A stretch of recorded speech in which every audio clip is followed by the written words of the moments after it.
أعوذ بالله من الشيطان الرجيم. بسم الله الرحمن الرحيم. السلام عليكم ورحمة الله وبركاته. الحمد لله رب العالمين، والصلاة والسلام على أشرف الأنبياء والمرسلين وعلى آله وصحبه أجمعين. سبحانك لا علم لنا إلا ما علمتنا إنك أنت العليم الحكيم. قال رب اشرح لي صدري ويسر لي أمري واحلل عقدة من لساني يفقه قولي. أما بعد. Alhamdulillah, semuliakan Tuan Nazil, Tuan Pengurusi Majlis, Tuan Imam, Tuan Bilal, seluruh staf kepimpinan Masjid Sungai Masing, ibu-ibu yang saya sayangi, ayah-ayah yang saya muliakan, tuan-tuan guru, para alim ulama, para asatizah, para cendekiawan, datuk-datuk, datin-datin, seterusnya muslimin muslimat.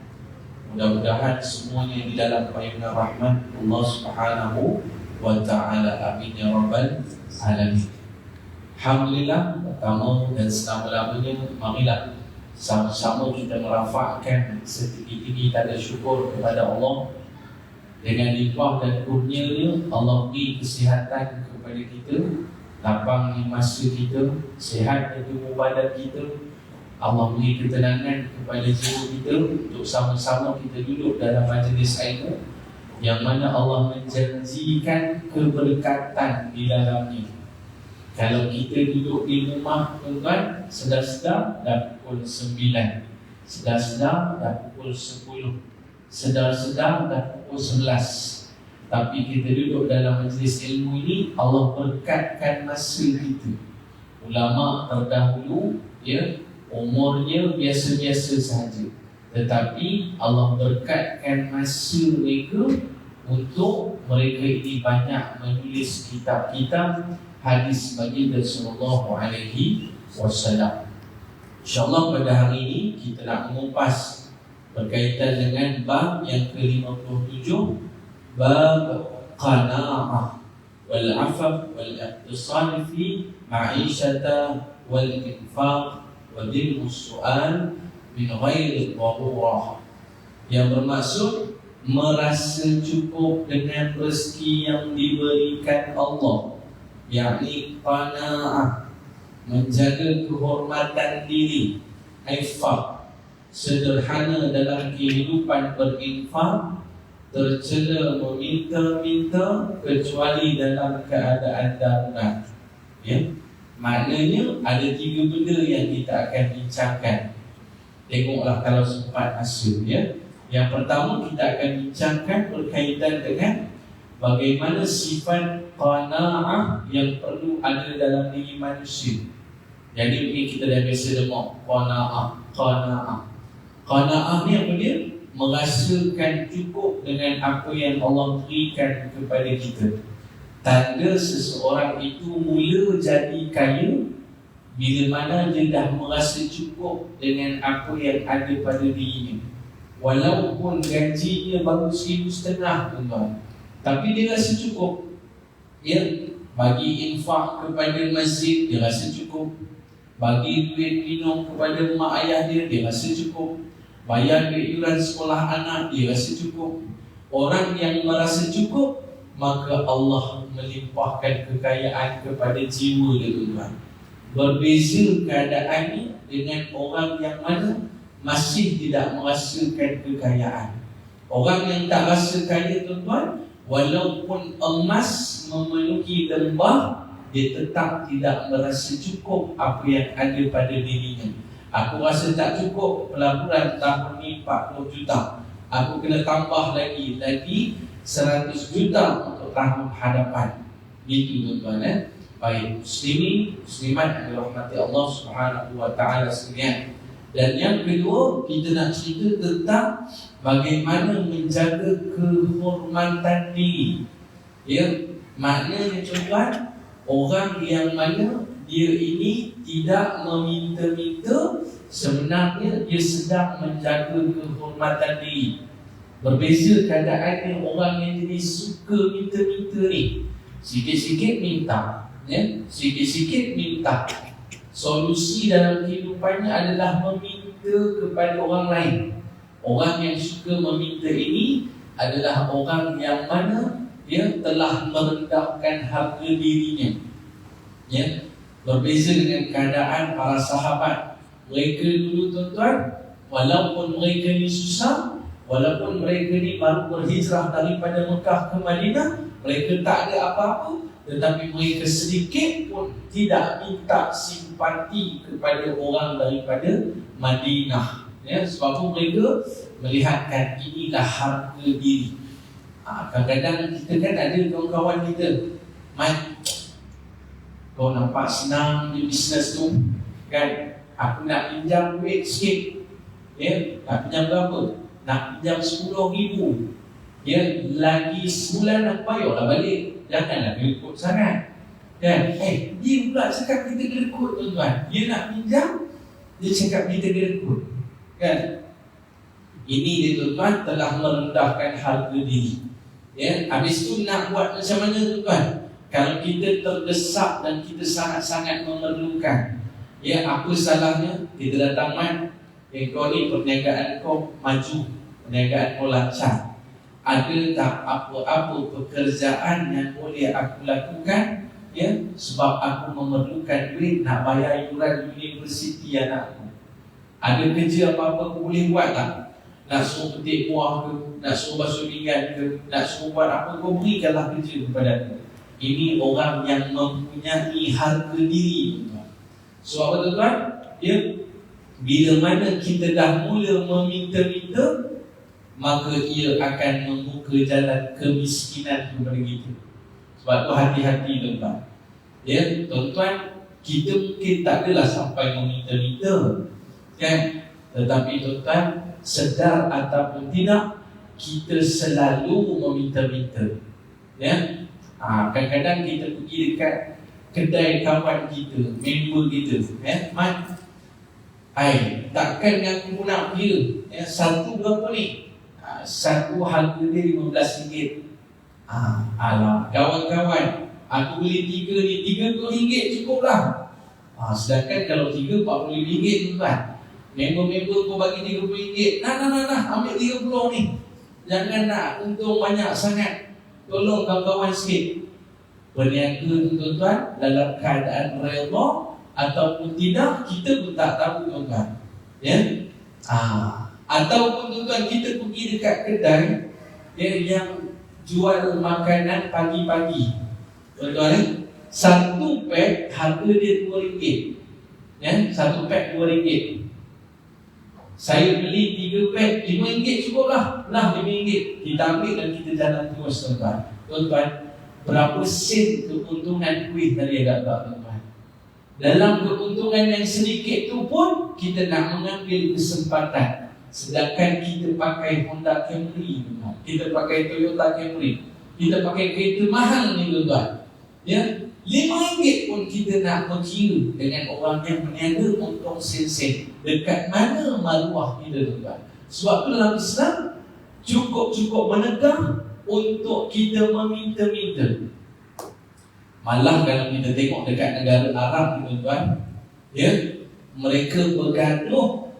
Sebab apa? Sebab nak bayar makan.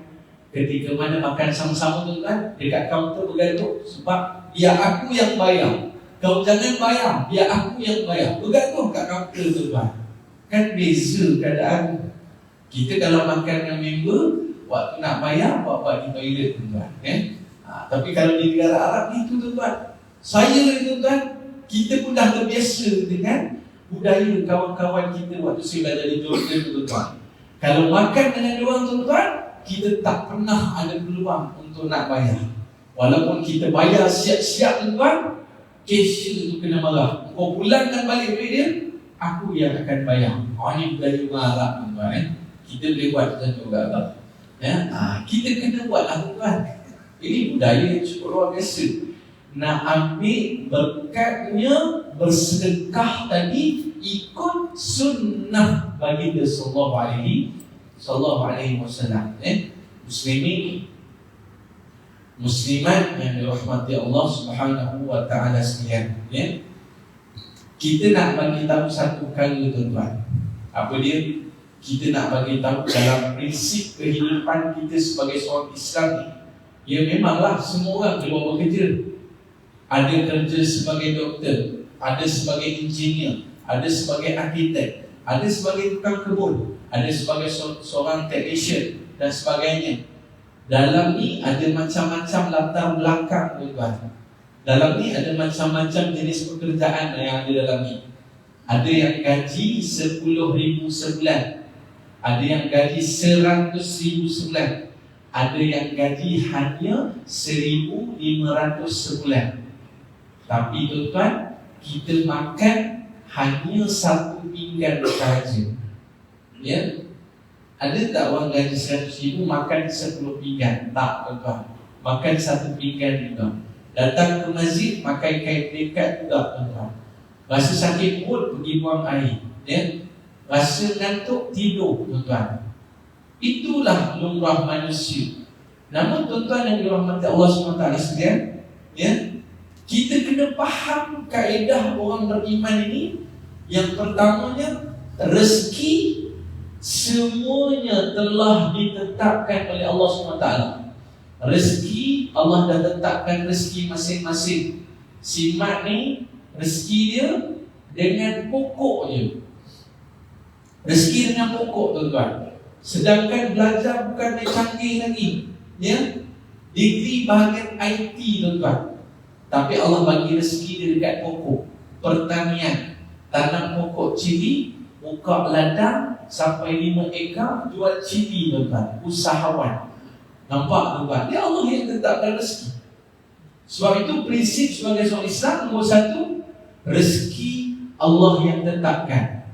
Kalau gitu senang je lah. Lenggang kaki, duduk dekat kedai mamak, nanti rezeki sampai. Bukan begitu, tuan-tuan. Prinsip sebagai seorang Islam, rezeki Allah telah tetapkan. Habis tu Allah nak tengok apa? Allah nak tengok usaha yang kita lakukan. Setengah orang ni dia usaha, usahanya banyak, tuan-tuan. Keluar pagi, lepas subuh keluar, kejap lagi 10 malam baru balik. Ya, dia buat apa? Dia buat Grab, dia buat food panda. Ada kalanya satu hari boleh dapat sampai RM200. Ada kalanya keluar pagi balik malam boleh dapat RM100. Ada kala kadang-kadang hujan dapat RM50 sahaja. Usahanya hebat ke tidak, tuan-tuan? Hebat, tuan-tuan. Keluar awal pagi, balik malam, tuan-tuan.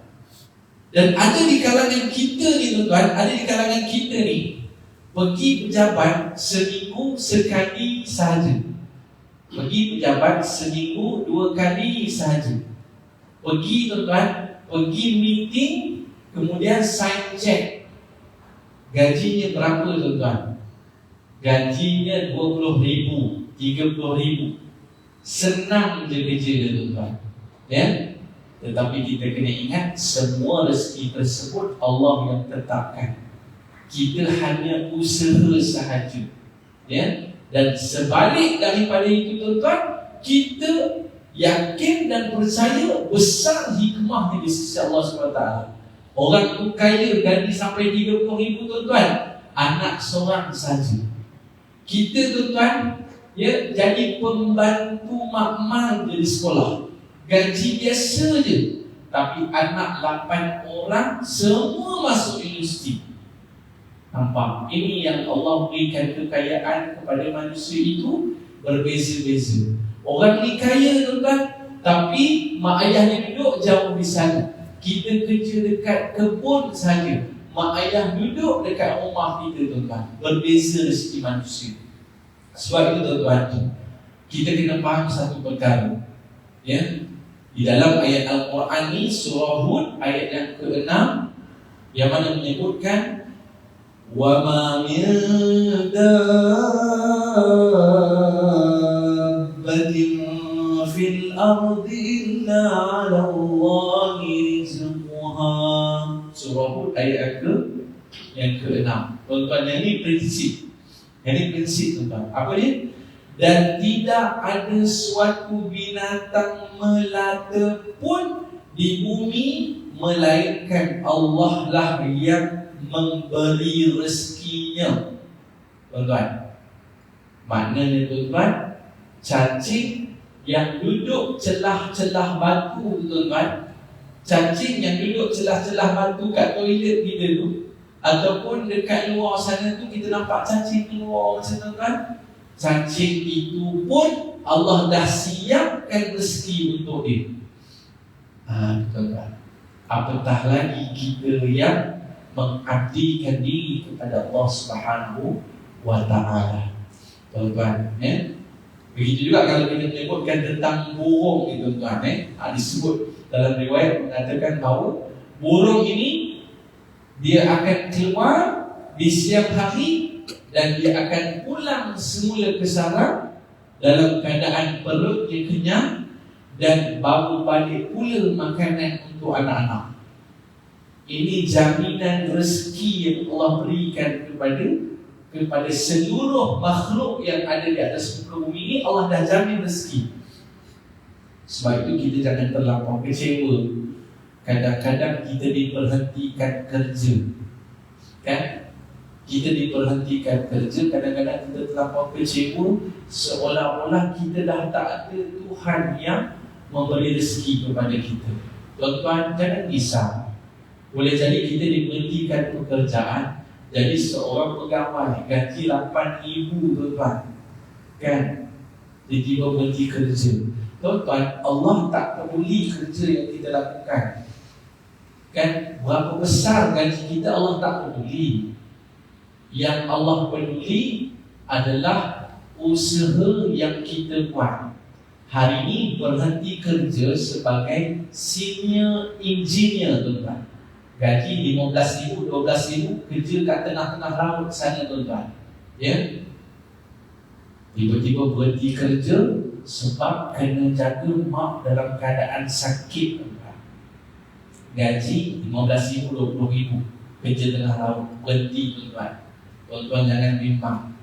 Tuan-tuan, Allah nak tengok usaha saja. Boleh jadi, ya, kita buat bancuh air niaga dekat depan jalan, kita usaha, kita tunjuk pada Allah, ini usaha.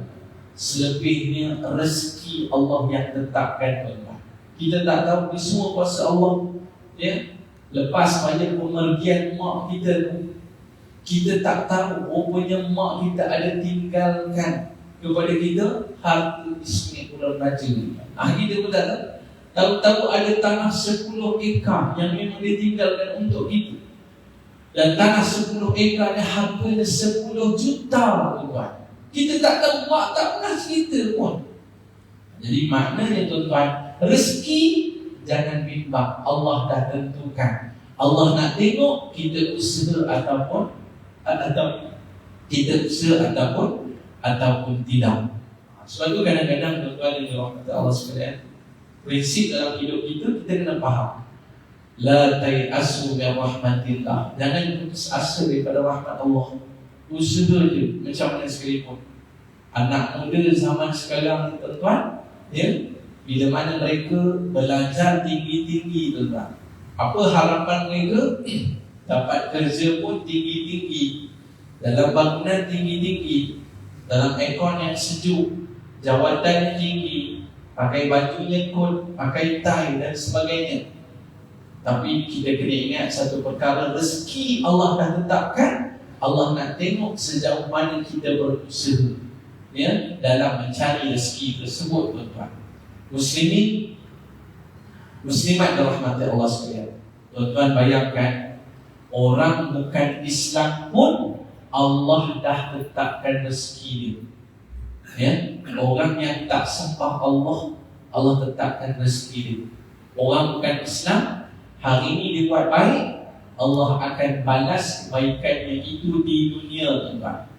Sebab tu ada kawan-kawan yang bukan Islam bagi tahu kat dia, ya, kalau dia buat baik Allah akan balas di dunia.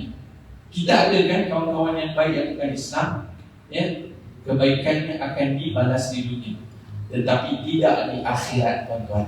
Ya, sebab itu tuan-tuan yang dirahmati Allah sekalian, ini kan pula tuan-tuan yang mana hari-hari datang masjid, hari-hari duduk dalam majlis ilmu, hari-hari bersedekah, hari-hari tahajud, maka takkanlah Allah nak mensia-siakan orang yang mana bertakwa kepada Allah. Wa may yattaqillaha yaj'al lahu makhraja. Orang yang bertakwa, jaga solat tahajud, jaga baca Quran, jaga sedekahnya, Allah akan selesaikan seluruh masalah dalam hidupnya. Wa yarzuqu min haitsu la yahtasib. Allah akan limpahkan sebanyak-banyaknya rezeki kepada dia daripada mana jalan dia pun tak tahu, tuan-tuan.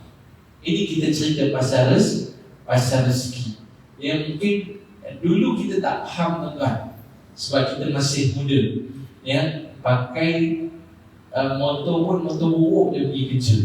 Waktu tu cita-cita kita adalah nak dapat duit. Apa saja kerja kita sanggup buat, yang penting aku dapat duit. Ya, bila aku dapat duit aku senang. Bila aku dapat duit aku senang. Itu matlamat hidup kita. Tetapi sekarang ni, tuan-tuan, bila kita dah ada duit, dah ada motor, dah ada kereta, dah ada segala-galanya, tuan-tuan, baru kita faham bukanlah matlamat hidup itu adalah duit, tetapi matlamat hidup itu adalah keberkatan dan ketenangan dalam kehidupan kita. Wallahu a'lam. Muslimin muslimat yang dirahmati Allah Subhanahu wa taala sekalian, kita lihat kepada dalil yang berikutnya, suratul Baqarah ayat 273, lil fuqara'il ladzina uhsiru fi sabilillah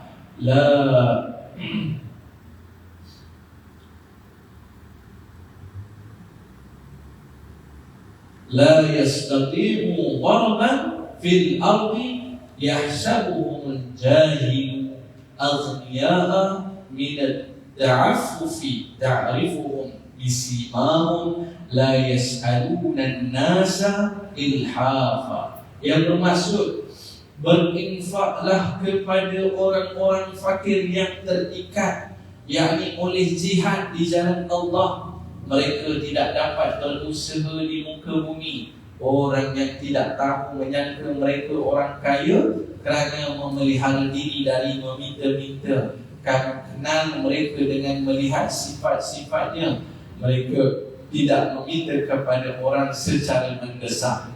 Tuan-tuan, ayat ini cerita pasal apa?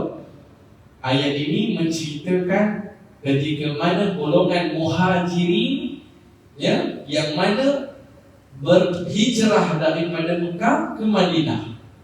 Mereka meninggalkan segala harta bendanya, meninggalkan rumah mereka, datang ke Madinah untuk menyebarkan Islam. Mereka ikut Nabi SAW.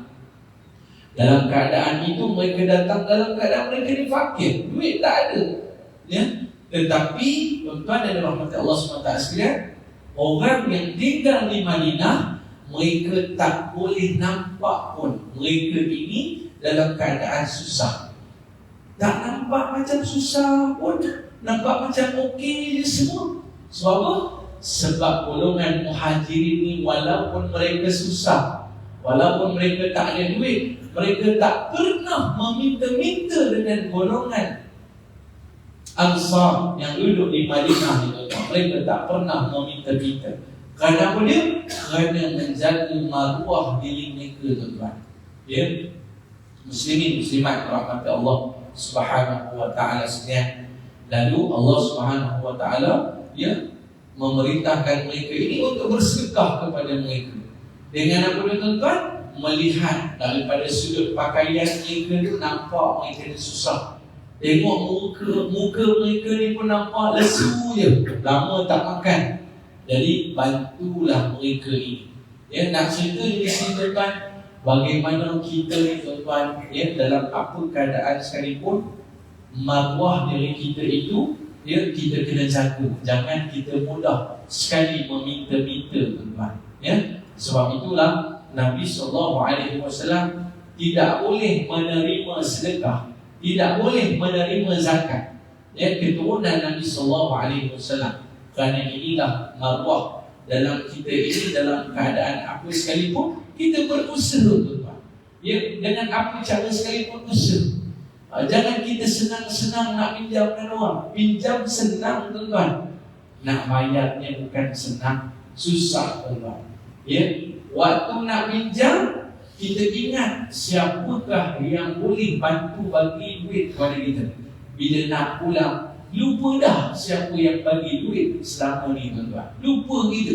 Berapa yang pinjam kau itu? Waktu nak pinjam kau main lagi. Tapi waktu nak pulang, sikit punya susah, tuan-tuan. Kita kena ingat, tuan-tuan, ya, di antara yang menyebabkan kita ini tak lepas di hari akhirat kelak, tuan-tuan, bila mana masih ada harta orang yang berada pada kita. Tuan-tuan, tak lepas kita di hari akhirat kelak.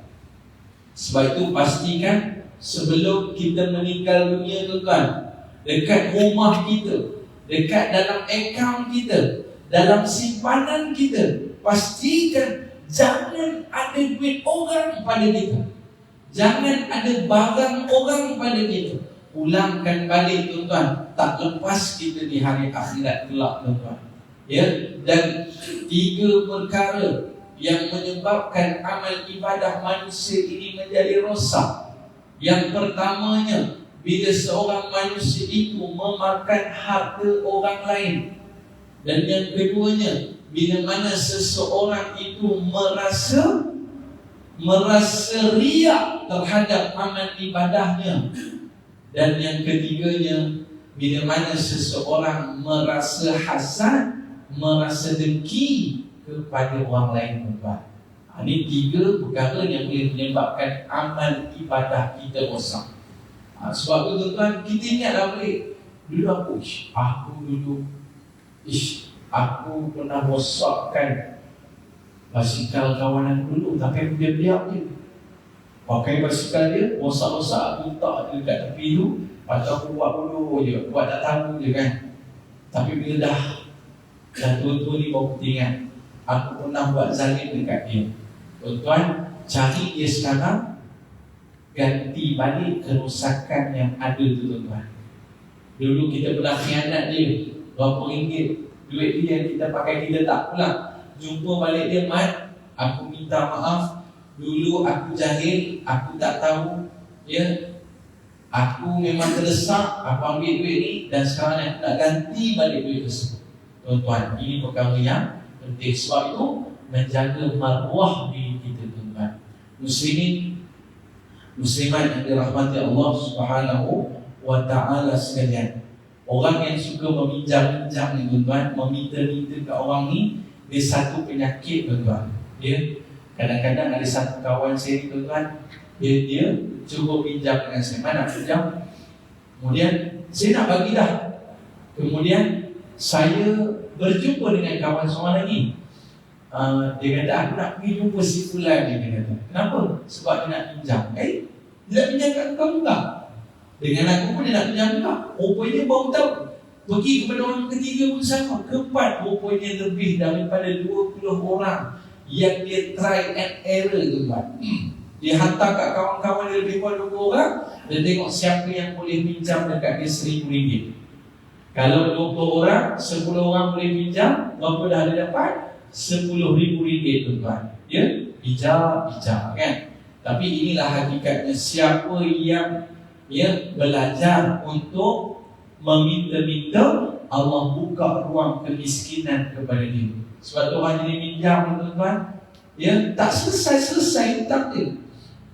Tetapi tuan-tuan yang dirahmati Allah SWT sekalian, budak-budak zaman sekarang, selagi boleh hutanglah sampai sudah, tuan. Bukan setakat rumah ni okeylah, rumah okey nak hutang, kereta pun okeylah, ya, tapi janganlah kereta yang mahal-mahal hutang. Ya, orang dulu-dulu, tuan-tuan, kumpul-kumpul duit, beli kereta second hand je, boleh je, tuan-tuan. Tapi yang masalah, tuan-tuan, bukan setakat itu. Telefon pun bayar bulan-bulan lagi dekat kod member tuan-tuan. Sofa pun beli kat kod member juga. Peti ais pun beli kod member juga tuan-tuan. Dan akhirnya semuanya berhutang. Dan tuan-tuan yang dirahmati Allah SWT sekalian, ya, jadi perkara inilah yang memberikan perkara yang bahaya dalam kehidupan kita tuan-tuan. Wallahu a'lam. Muslimin, muslimat yang dirahmati Allah Subhanahu wa ta'ala sekalian. Allah Subhanahu wa ta'ala menyebutkan di dalam surah Furqan, walladzina idza anfaqu lam yusrifu wa lam yaqturu wa kana baina dzalika qawama. Dan orang-orang yang apabila membelanjakan harta, mereka tidak berlebih-lebihan dan tidak pula kikir, dan adalah pembelanjaan itu di tengah-tengah antara yang demikian, ya. Kalau belanja itu tak boros, ya, kalau belanja itu tak kedekut, ya, ini yang bahaya. Di antara dua sifat yang perlu kita jaga tuan-tuan. Kadang-kadang terlampau boros belanja, kadang-kadang terlampau kedekut jom masjid tuan-tuan. Ya, tambah pula dalam keadaan tertentu. Tapi barang diingat tuan-tuan, bila mana kita mengeluarkan harta kita ke jalan Allah Subhanahu wa ta'ala, tiada istilah boros tuan-tuan. Abu Bakar As-Siddiq menginfakkan keseluruhan hartanya. Dia boros ke tidak tuan-tuan? Tidak. Sebab dia yakin janji Allah, wa ma anfaqtum min syai'in fa huwa yukhlif. Orang yang mana menginfakkan duit ke jalan Allah, semuanya Allah akan ganti. Tuan-tuan, ya, yang boros ini dia mengeluarkan hartanya bukan pada jalan Allah, mengeluarkan hartanya pada jalan sia-sia. Tapi kalau belanja anak makan, bayar iuran sekolah anak, bagi duit kepada isteri, ya, ini kira boros ke tidak tuan-tuan? Tuan-tuan, ada sebuah hadis yang menyebutkan 1 dirham yang kita berikan kepada fi sabilillah, 1 dirham yang kita berikan kepada yang kita sebutkan hamba, 1 dirham yang kita berikan kepada fakir miskin, dan 1 dirham yang kita berikan kepada ahli keluarga. Maka mana yang terbaik? Disebut dalam hadis ini, yang terbaik adalah 1 dirham kepada ahli keluarga tuan-tuan. Tuan-tuan bayangkan, kita beri kepada ahli keluarga itu lebih baik daripada 1 dirham beri kepada jihad di jalan Allah SWT. Sebab tu jangan gedekut tuan-tuan, ya, macam Haji Bakhil, kena tunggu cikgu murni datang baru dia nak bagi tuan-tuan, ya. Itu jaga. Tetapi tuan-tuan jangan kita terlampau gedekut. Ya, kita beri tuan-tuan, kita yakin dan percaya Allah akan ganti balik segala apa yang kita berikan. Kita kadang-kadang berkira duit tuan-tuan, nak hantar anak pergi mengaji Al-Quran, bayar sebulan RM40 pun berkira juga. Ustaz, tak boleh ke diskaun sikit tuan-tuan, ya?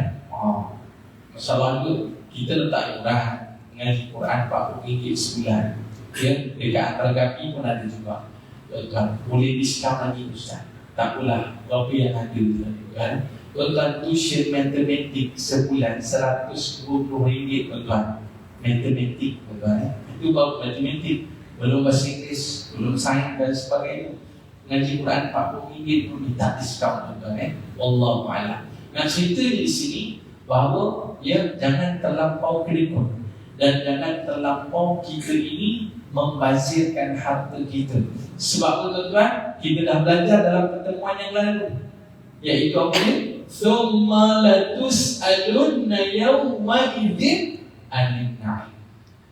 Di hari akhirat nanti, setiap apa yang kita nikmati, semua Allah akan tanya tuan-tuan, ya. Dan disebutkan lagi apa dia tuan-tuan, orang kata Allah sekalian, la tazalu qadama 'abdi, tidak akan berganjak kaki anak Adam selagi dia belum ditanya tentang umurnya, jasadnya, ilmunya, dan yang keempat tentang hartanya. Ke mana kau habiskan duit kau banyak-banyak ni? Aku habiskan segala harta aku untuk perjuangan Islam ya Allah. Bagus tak jawapannya di sisi Allah Subhanahu wa ta'ala. Wallahu a'lam. Muslimin, muslimat yang dirahmati Allah Subhanahu wa ta'ala sekalian. Dalil yang seterusnya daripada surah Al-Dhariyat ayat yang ke-56 sehingga ayat yang ke-57, wa ma khalaqtul jinna wal ins illa liya'budun ma uridu minhum min rizqin wa ma uridu an yut'imun. Tuan-tuan, dan aku tidak menciptakan jin dan manusia melainkan supaya mereka menyembahku, dan aku tidak menghendaki rezeki sedikit pun dari mereka, dan aku tidak menghendaki supaya mereka memberi aku makan. Tuan-tuan, apa maksudnya? Tuan-tuan, dalam kita mencari rezeki, kita kena ingat satu perkara. Aku cari rezeki. Makin aku cari rezeki, makin banyak harta, makin aku senang, makin aku rasa selesa, ya, makin mudah untuk aku mengabdikan diri kepada Allah Subhanahu wa ta'ala. Itu dia. Maknanya tuan-tuan, makin kita senang, makin lama solat kita. Makin kita kaya, makin banyak sedekah kita. Makin tinggi jawatan kita. Dulu kita kerja bawahan dia, ya, kerja lepas tu OT dan sebagainya, sibuk. Sekali dah naik satu level dah jadi supervisor, dah jadi pegawai. Waktu kerja pun dah kurang, dah jadi bos dah. Sekarang pergi kerja pun seminggu 3 kali je, kan? Dah jadi bos. Makin tinggi jawatan kita, makin banyak baca Quran kita. Makin besar jawatan kita, makin lama sujud kita di sisi Allah SWT. Sebab itu kan, wa ma khalaqtul jinna wal insa illa liya'budun. Aku tak ciptakan jin dan manusia melainkan untuk mengabdikan diri kepada Allah. Habis tu kerja kita atas dunia ni pun atas dunia ini untuk mengabdikan diri kepada Allah. Habis tu kenapa kita kena kerja? Tak mengabdikan diri kepada Allah. Disebabkan kita kerja, kita dapat harta, kita boleh pergi menunaikan haji. Sebabkan kita bekerja, kita ada harta, kita boleh beri nafkah kepada keluarga, kepada ibu ayah kita.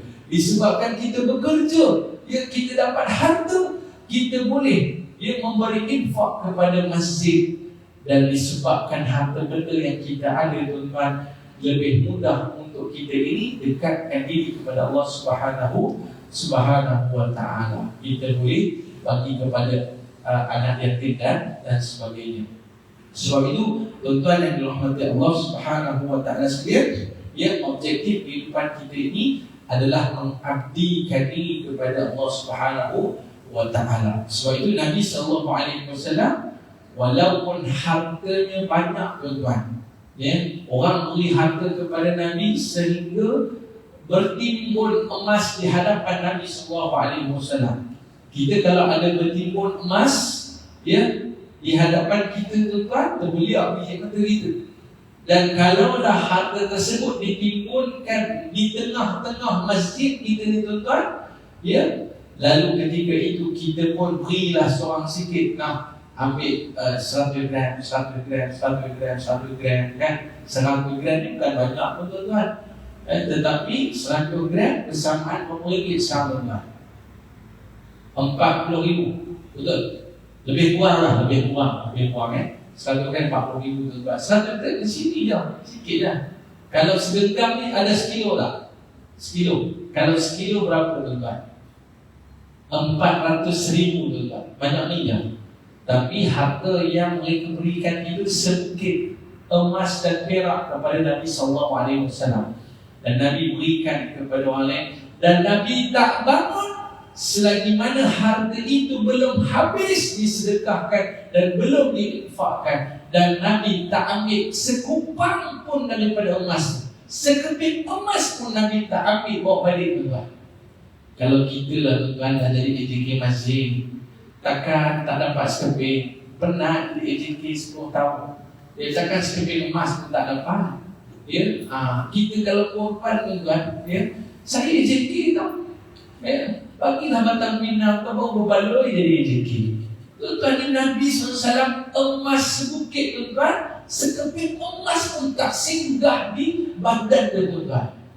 Ini dia mulianya Nabi SAW yang perlu kita ikuti, tuan-tuan. Nabi takut ke tak ada harta? Nabi takut ke makan tak ada dan sebagainya?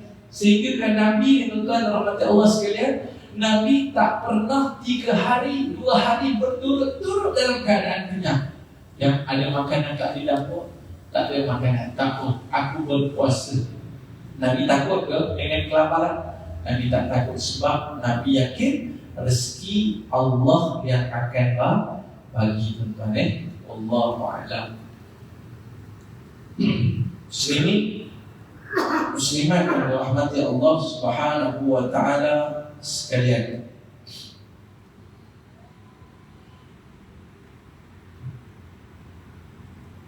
Daripada Abu Hurairah radhiyallahu anhu wa Abi Hurairah radhiyallahu anhu an Nabi sallallahu alaihi wasallam qala laysa al-ghina an kathratil 'araq walakin al-ghina 'anil nafs. Muttafaqun alaih. Apa maksudnya, tuan-tuan? Daripada Abu Hurairah radhiyallahu anhu dari Nabi sallallahu alaihi wasallam bersabda, hakikat kaya bukanlah banyaknya harta benda, tetapi hakikat kaya adalah kaya jiwa, tuan-tuan. Ini dia. Nabi SAW mengatakan kaya ni apa ukurannya? Adakah ukurannya pada nombor yang ada pada akaun, tuan-tuan?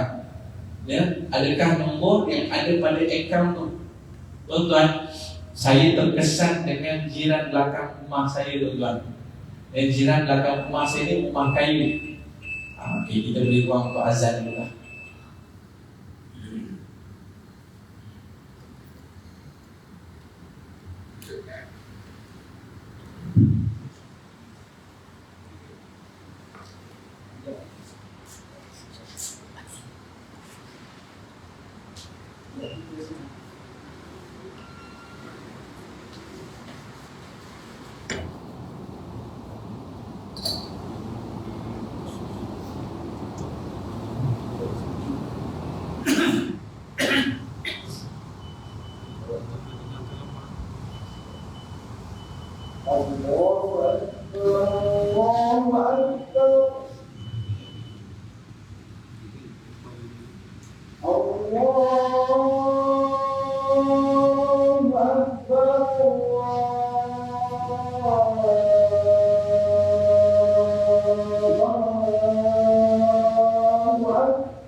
Allahumma salli ala Sayyidina Muhammad wa ala alihi wa sahbihi wa baraka wa sallam.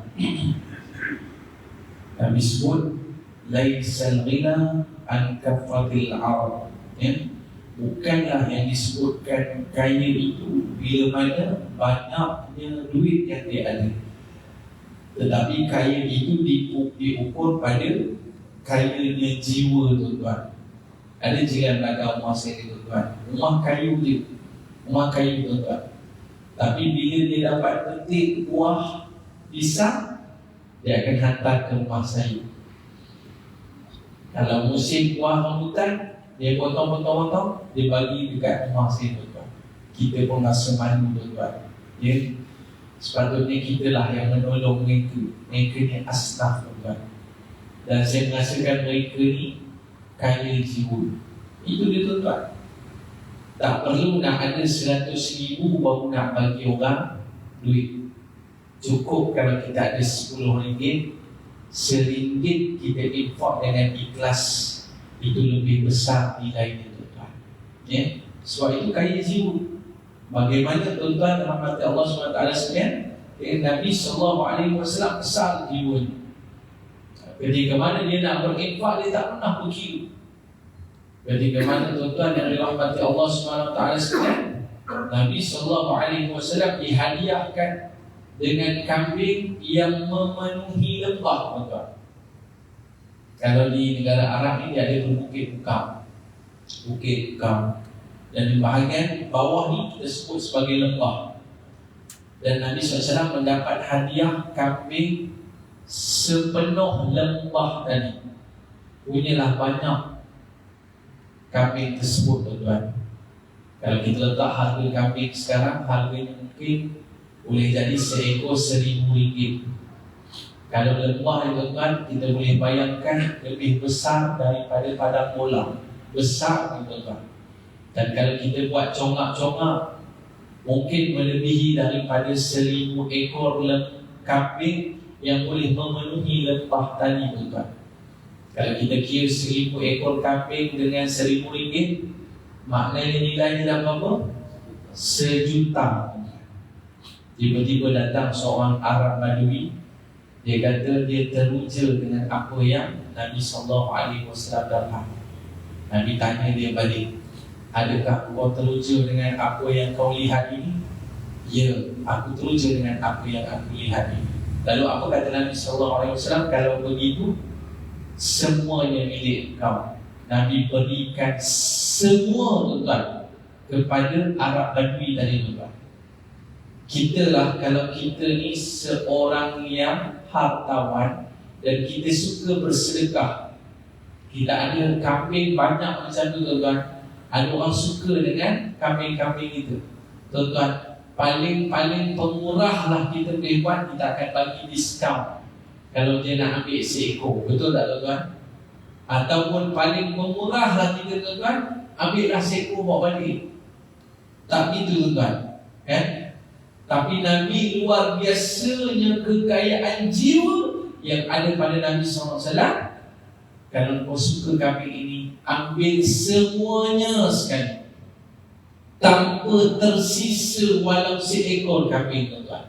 Tak tersisa seekor kambing. Lalu ketika itu tuan-tuan, ya, orang Arab Badui ini pun dia bawa pulang ke kampung dia, dan dia beritahu kepada seluruh masyarakat yang berada di situ, ketahuilah ajaran Muhammad ini adalah ajaran yang benar sama sekali, tuan-tuan. Nampak? Hanya disebabkan akhlak Nabi yang mulia itu menyebabkan seluruh penduduk kampung itu beriman kepada Allah Subhanahu wa taala. Nampak tuan-tuan? Jadi ini dia yang disebutkan kaya jiwa, yang tak perlu nak tunggu duit ada 1 juta baru nak jadi pemurah, baru nak infak kepada orang lain. Sebenarnya tuan-tuan, orang yang kaya ini bila mana jiwanya ini besar, jiwa ini kaya, bukannya kaya itu terletak kepada harta benda itu, tuan-tuan. Jadi rasanya cukup sekadar itu, tuan-tuan. Dalam perkongsian kita pada hari ini, tuan-tuan, mudah-mudahan kita kena sentiasa merasa cukup dengan apa yang Allah berikan kepada kita, dan yakinlah bahawa semua rezeki itu Allah telah tetapkan kepada kita. Dan ingat, dalam rezeki kita juga ada rezeki orang yang perlu kita berikan, tuan-tuan. Ya, itu sahaja daripada saya. A'udzubillahi minasyaitonirrajim. Bismillahirrahmanirrahim. Allahumma jam'ana hadza jam'an marhuma wa tafarraqna min ba'dihi tafarruqan ma'suma. Rabbana zalamna anfusana wa illam taghfir lana wa tarhamna lanakunanna minal khasirin. Rabbana atina fid dunya hasanah fil akhirati hasanah wa qina adzabannar. Sallallahu ala sayyidina Muhammad wa ala alihi wa baraka wasallam. Alhamdulillahirabbil alamin.